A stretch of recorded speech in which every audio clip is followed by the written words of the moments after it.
You can easily miss some of these unique and legendary weapons and armor sets in Starfield. Some of the items are more secret, but can be obtained very early on. This video will not have any spoilers, I'm just going to be showing you how to get the items. First off, we're going to go over to New Atlantis.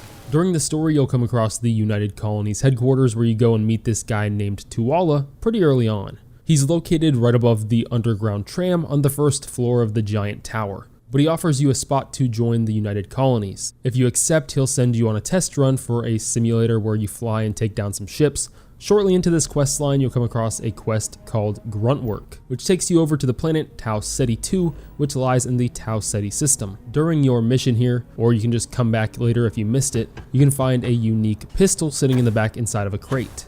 This is the Radburn unique pistol, which deals some radiation damage and demoralizes your target. It's an alright pistol, but a unique one only obtainable from this spot. We'll continue on to some legendary and other unique gear in a minute that are a lot better, but even if you don't want to keep some of these weapons or armor or anything else we go over, most of them will sell for a pretty good price, so you can also make some easy money. That's not really the case with this pistol though, it's like the only exception, it's not that great. We've got another unique pistol that you'll come across following that same quest line later on down the road during the War Relics quest. But again, this isn't entirely missable, as you can come back here later on if you missed it by heading over to the Narian system and traveling over to the planet called Nira, just to the left of this system's sun. If you followed that quest, you would have come across a location called One of a Kind Salvage. If you go behind the building, you can see where I'm at here on the map. I'm right behind where you come out of the main building here. You can jump straight across to the destroyed mech, and if you pull out your scanner, you can see a highlighted container on its back containing the trick shot pistol. This pistol has a pretty cool ability to shoot out a double projectile, but it's also worth like 40,000 credits. So if you really don't like it, you can just sell it for some good money.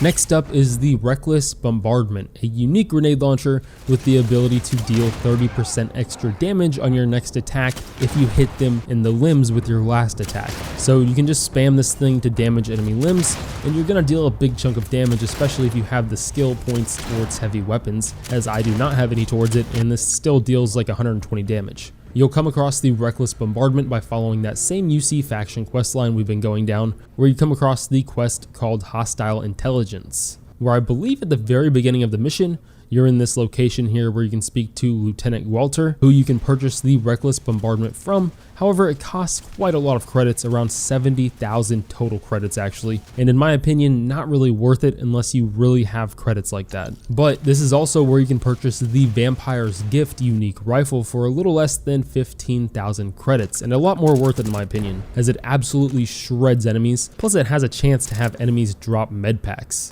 It shoots in burst fire mode by default, but you can change it to full auto if you want, but I find the burst fire suits it pretty well, and the 777mm ammo it takes is pretty common to come across in my experience.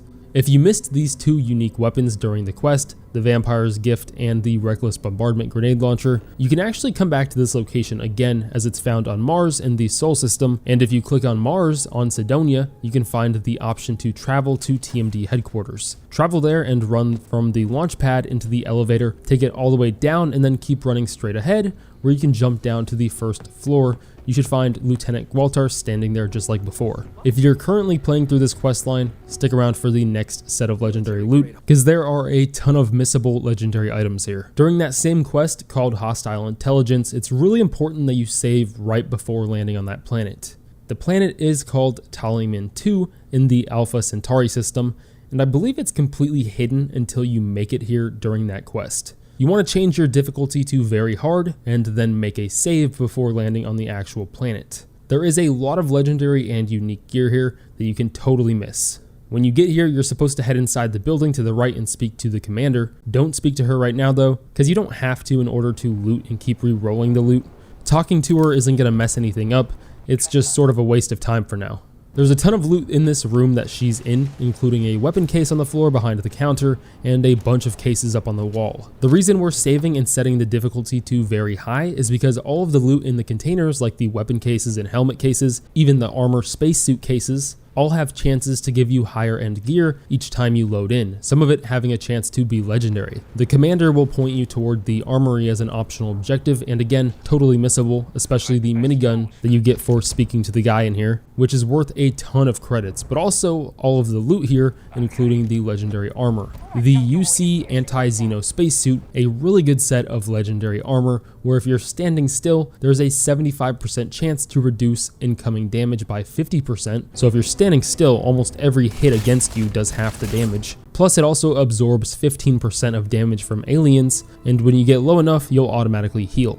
The pack also really good and lets you carry 20 more kilograms of weight. The helmet is good also, more damage resistance to aliens and 10% chance to ignite enemies and set them on fire. And then the analyzer pack, which isn't great. I mean, going out of your way to scan an enemy, especially if your scan distance isn't very far, is a little annoying just for a 10% damage increase. You don't have to worry about picking up that armor yet. There's nothing wrong with picking it up, but you want to go around and look at all of the gear first. If you have the difficulty set to very hard, there's a chance that this could end up as legendary gear, especially loot inside of the cases. Again, even the basic armor inside of the building that had the spacesuit cases, some of it was able to spawn as purple gear for me instead of just the basic common that it did the first time, but I'm sure you can even get some of that to spawn legendary.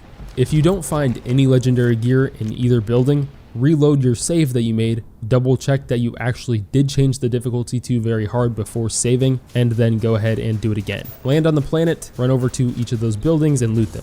Which, like I said, you don't have to speak to the commander yet, because that's a long conversation that you have to constantly skip through. Go check out all of the loot in the armory, which is already unlocked, and then go into her building and check out that loot. I reloaded it until I got a legendary weapon, but if you're real dedicated, you can just reload your save until you get a couple of pieces of legendary gear, then grab the legendary armor off of the counter and talk to the guy in the armory who gives you a minigun. There's also some weapon racks on the wall upstairs, so don't forget to check that. I was able to get this legendary minigun, which is absolutely insane, and not only shreds enemies, but the electric effect on it makes it so that I really have to barely shoot anyone, and the shock effect handles the rest. After talking to the commander, you'll head inside of another building and take out some enemies, where I also found another legendary weapon. I got an explosive AA-99, which isn't as crazy good as it looks, but still pretty cool. If you change the difficulty to easy or anything besides very hard, change it back before you enter another area, because there is just a ton of loot here. Like during this same mission a bit later on, still in hostile intelligence, you'll find the Shattered Shock unique weapon, which looks like it used to be a rifle and was transformed into a grenade launcher. I just went ahead and sold this thing, but it is a unique weapon that you'll only find here inside of a crate. If you want to grab it a bit later on, again, we're over on the forward operating base, again, on Taliman 2, which we went over a bit earlier. Following that same quest line and staying on the United Colony's good side, so like say there are some choices to make in there, sticking to the one that the United Colonies would prefer will grant you some rewards at the end of that quest, including a free house in New Atlantis. To claim it, you'll need to head over to the visitor center that lies just outside of the UC headquarters, below the giant tower, and speak to the NPC here who will give you the keys to your apartment. Once you collect those keys, you will be given an activity that you can follow that takes you straight to its location, but you can just take the train over to the residential area and then run straight ahead to the Mercury Tower, where you can take the elevator up to your new home. If you want a really good ship, possibly the best ship that you can get and fly very early on, like literally at the start of the game, you'll want to grab the Razorleaf ship. This is a Class A ship that can be found in the Denebola system. You will first need to acquire the secret outpost slate, a note that refers to a secret base. This note is randomly found from looting spacer enemy bodies, but I was able to get it extremely early on by following the main story quest called The Old Neighborhood, which takes you to the galactic star yard near Venus in the Sol system. On this satellite are a bunch of spacers who seem to have a really good chance to drop the note. But on another playthrough, I obtained it from I think the Ground Pounder side quest. Make sure you look at every spacer enemy's body for the note. It looks like a lot of people are having trouble getting this to spawn in. I don't know if it's because a spacer dropped it and they didn't see it on a spacer's body and then it just despawns after that, or if it's just a total bug. Reading this note will start the Mantis side quest, leading you to a secret outpost on Denebola. You can fly directly to the Denebola system at the start of the game, the only exception being that you will need to stop and land at different systems and planets to refuel your ship in between trips. I'm not sure if it's entirely necessary to stop at a settlement on a planet to refuel, but just jump from system to system and refuel along the way by landing in those main settlements so that you can come straight to Denebola. This place might be kind of difficult at the start of the game if you're playing on a harder difficulty, but if it is, just turn the difficulty down. Turn it down after getting into this building though, because you want to load into it on very hard so that it has a chance to have extra legendary weapons and gear. Once you're in it, you can go ahead and turn down the difficulty. I'm going to skip over all of the spoiler stuff, just progress to the point where you get to this puzzle room. Once you get here, you will need to spell out a certain phrase. If you picked up one of the notes, you'll notice a word that a lot of these spacers use as sort of their catchphrase, called Tyrannus. We want to walk on the letters that spell out the word Tyrannus. Once you make it across the puzzle room, this leads you to a giant room containing the Razorleaf ship. Head across the room and approach the button toward the bottom of the ship to bring the Razorleaf up to the surface. Now before you leave, turn around and head pretty much directly straight ahead, somewhat near the elevator, and you'll find a living area which contains an armor case containing the legendary armor, the Mantis spacesuit. This is an extremely good set of armor and one of the best in the game, especially early on. You won't come across stats like it anywhere else at the start of the game, or possibly even later, as only a few armor sets really compete with it, but it also boosts your carry capacity by quite a lot. I think one piece increases it by 20 kilograms and another by 15%. So there you go, you have the legendary armor set, one of the best armor sets in the game, the Razorleaf ship, one of, if not the best ship in the game also, a free house, and a ton of unique and legendary weapons. Don't forget to leave a like and subscribe for more Starfield videos. See ya.